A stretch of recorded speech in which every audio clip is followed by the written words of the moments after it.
Leitura, bens públicos. Capítulo 3 dos bens públicos são públicos os bens de domínio nacional, pertencentes às pessoas jurídicas de direito público interno. Todos os outros são particulares, seja qual for a pessoa que pertencerem. São bens públicos o de uso comum,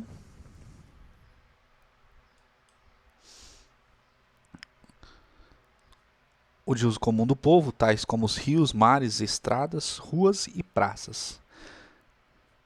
Rios, mares, estradas, ruas e praças. Os de uso especiais, tais como edifícios ou terrenos destinados a serviço ou estabelecimento da administração federal, estadual, territorial ou municipal, inclusive os de suas autarquias. Os dominicais, que constituem um patrimônio das pessoas jurídicas de direito público como objeto de direito pessoal ou real de cada uma dessas entidades. Não dispondo a lei em contrário, considera-se dominicais os bens pertencentes às pessoas jurídicas de direito público a que se tenha dado a estrutura de direito privado. Os bens públicos de uso comum do povo e os de usos especiais são inalienáveis, enquanto conservarem a sua qualificação na forma que a lei determinar. Os bens públicos dominicais podem ser alienados, observadas as exigências da lei. Os bens públicos não estão sujeitos a uso capião. O uso comum dos bens públicos pode ser gratuito ou retribuído, conforme for estabelecido legalmente pela entidade a cuja administração pertencerem. Artigo 20 da Constituição. São bens da União os que atualmente lhe pertencem e os que lhe vierem a ser atribuídos. As terras devolutas, indispensáveis à defesa das fronteiras, das fortificações e construções militares, das vias federais de comunicação e à preservação ambiental, definidas em lei. Os lagos, rios e quaisquer correntes de água em terrenos de seu domínio, ou que banhem mais de um estado, sirvam de limites com outros países, ou se estendam ao território estrangeiro ou dele provenham, bem como os terrenos marginais e as praias fluviais. As ilhas fluviais e lacustres das zonas limítrofes em outros países, as praias marítimas, as ilhas oceânicas e as costeiras, excluídas destas as que contenham a sede do município, exceto aquelas áreas afetadas a serviço público e à unidade ambiental federal.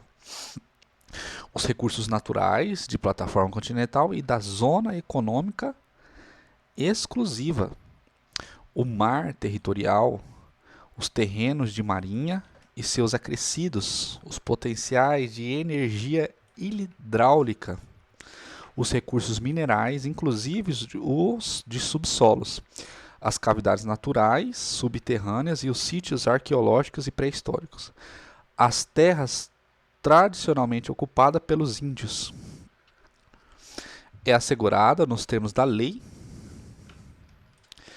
a União, os estados, o Distrito Federal e os municípios a participação no resultado da exploração do petróleo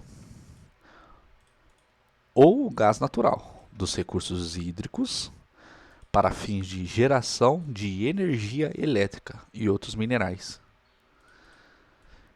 no respectivo território, plataforma continental, mar territorial ou zona econômica exclusiva, ou compensação financeira por essa exploração.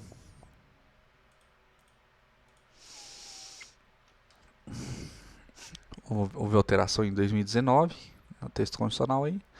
A faixa de até 150 quilômetros de largura ao longo das fronteiras terrestres designadas como faixa de fronteira é considerada fundamental para a defesa do território nacional e sua ocupação e utilização serão reguladas em lei.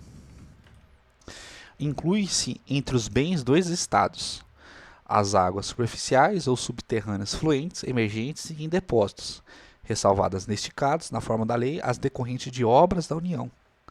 As áreas nas ilhas oceânicas e costeiras que estiverem no seu domínio, excluídas aquelas sob domínio da União, municípios ou terceiros. As ilhas fluviais e lacustres não pertencentes à União. As terras devolutas, não compreendidas aquelas não compreendidas entre as da União. Capítulo 8º dos índios. São reconhecidos índios, sua organização social. São reconhecidos aos índios, sua organização social, costumes, línguas, crenças e tradições, e os direitos originários sobre as terras que tradicionalmente ocupam, competindo à União, demarcá-las, proteger e fazer respeitar todos os seus bens. São terras tradicionalmente ocupadas pelos índios, as por eles habitadas em caráter permanente, as utilizadas para as suas atividades produtivas, as imprescindíveis à preservação dos recursos ambientais necessários ao seu bem-estar e as necessárias à sua reprodução física ou cultural, segundo seus usos, costumes e tradições. As terras tradicionalmente ocupadas pelos índios destinam-se à sua posse permanente, cabendo-lhes o usufruto exclusivo das riquezas do solo, dos rios e dos lagos nelas existentes. O aproveitamento dos recursos hídricos, incluídos potenciais energéticos, a pesquisa e a lavra das riquezas minerais em terras indígenas só podem ser efetivados com autorização do Congresso Nacional. Ouvidas as comunidades afetadas, ficando-lhes assegurada a participação nos resultados na lavra na forma da lei. As terras de que trata esse artigo são inalienáveis e indisponíveis, e os direitos sobre elas imprescritíveis. É vedada a remoção dos grupos indígenas de sua terra, salvo a de referendo do Congresso Nacional em caso de catástrofes ou epidemia, que ponha a risco sua população ou no interesse da soberania do país após deliberação do Congresso Nacional, garantindo em qualquer hipótese o retorno imediato ou logo que cesse o risco. São nulos e extintos, não produzindo efeitos jurídicos, os atos que tenham por objeto a ocupação, o domínio e a posse das terras a que se refere este artigo, ou a exploração de riquezas naturais do solo, dos rios e dos lagos nelas existentes, ressalvados relevante interesse público da União, segundo o que dispuser em lei complementar, não gerando nulidade e extinção de direito à indenização, ou as ações contra a União, salvo, na forma da lei, quanto às benfeitorias derivadas da ocupação de boa-fé.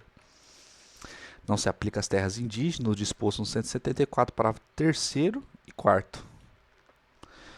O que diz o parágrafo 3º? O Estado favorecerá a organização de atividade garimpeira e cooperativas, levando-se em conta a proteção do meio ambiente e a promoção econômico-social dos garimpeiros. E o parágrafo 4º?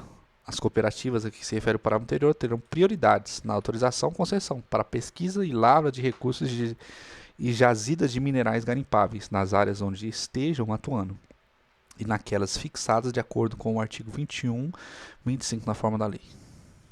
Que é o quê? Compete à União estabelecer as áreas e as condições para o exercício da atividade de garimpagem em forma associativa. Os índios, suas comunidades e organizações são partes legítimas para ingressar em juízo em defesa de seus direitos e interesses, intervindo o Ministério Público em todos os atos do processo. Fim.